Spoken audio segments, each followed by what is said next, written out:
Hello everyone and welcome back to GoHighLevel 360. In this video I'm going to do a second overview on the new e-commerce feature inside of GoHighLevel. So on my first video I was exposing that it's now live and how you set it up, and so in this video I'm going to go through some of the limitations I've noticed since using it.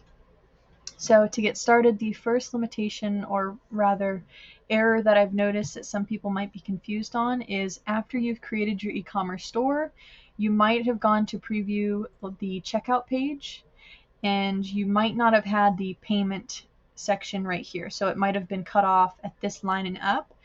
The reason for that is because you do not have your payment gateway connected. So either Stripe, PayPal, any of those, if they're not connected, it's not going to give you the option for payments on your checkout page.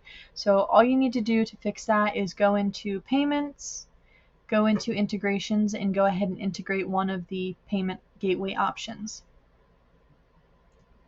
The next limitation I noticed was that when I go to add products, it's only going to show specific products. You'll notice when we go to preview my product list page that it will say products are unavailable at the moment. And if you're like me, you probably have products already created. I went ahead and created some just to test. Now, the common denominator that I found was the ones I created were reoccurring payments.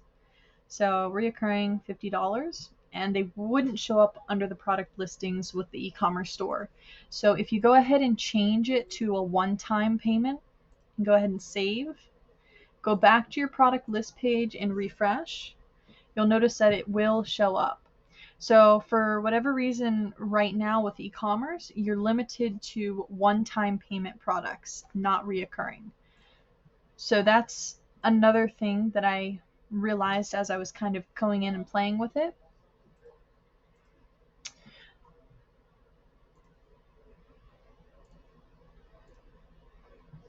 So yeah, those are pretty much the two main things that I've noticed. I really was looking forward to doing reoccurring subscriptions, but unfortunately we're going to have to do the old-fashioned way with those, with setting up an order form.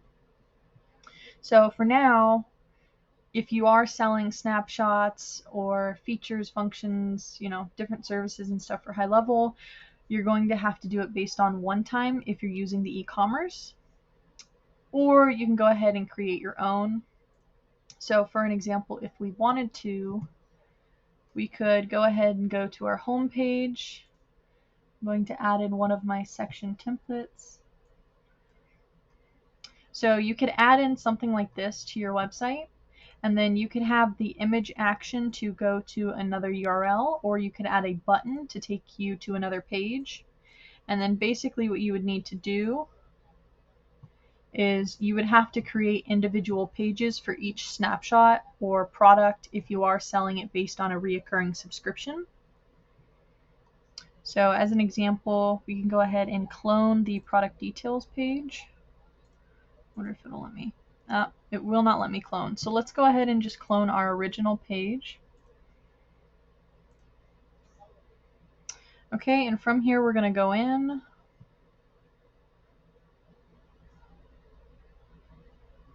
And we're going to go ahead and remove this part. And let's go ahead and keep one of these. So let's remove this one.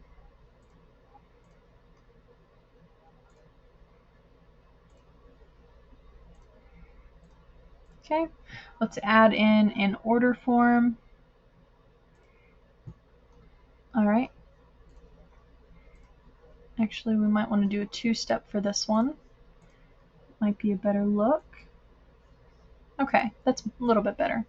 And then on this side, you can go ahead and add in maybe a little image of your snapshot, what kind of snapshot it is. Go ahead and add in some descriptors of what come inside of it.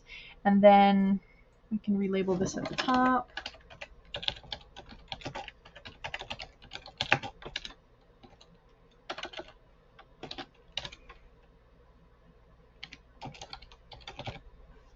Okay.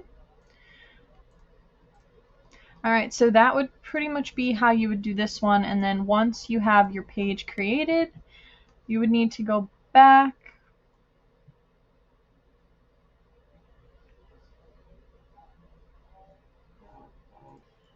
go into the page settings where it says products, and then you would basically just add your reoccurring product. So we would add this one.